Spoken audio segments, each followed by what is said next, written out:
তোমাদের সাথে না আজ এমন একটা রেসিপি শেয়ার করব যেটা দেখে না তোমাদেরও জিভে জল চলে আসবে। আজ বানাবো বিলাতি আমড়া মাখা, যেটা বানানোর জন্য আমি দুটো বিলাতি আমড়া নিয়ে নিয়েছি।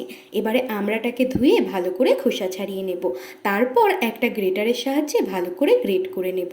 এবারে আমড়ার মধ্যে দিয়ে দেব একটা পোড়ানো শুকনো লঙ্কা আর একটা কাঁচা লঙ্কা, আর দিয়ে দেব পরিমাণ মতো বিট লবণ, চিনি আর কাসুন্দি।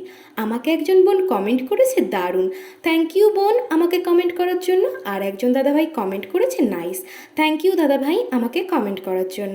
তো দেখো আমড়ার মধ্যে সব কিছু দিয়ে ভালো করে হাতের সাহায্যে মেখে নেব। তো রেডি হয়ে গেল আমাদের টক ঝাল মিষ্টি বিলাতি আমড়া মাখা। আমার ভিডিওগুলো যদি তোমাদের ভালো লেগে থাকে তাহলে প্লিজ একটা লাইক কমেন্ট করে দিও।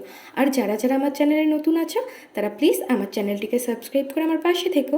যারা যারা ফেসবুক থেকে দেখছো তারা প্লিজ পেজটাকে ফলো করে দিও। তো আজকের মতো তোমাদের সবাইকে টাটা।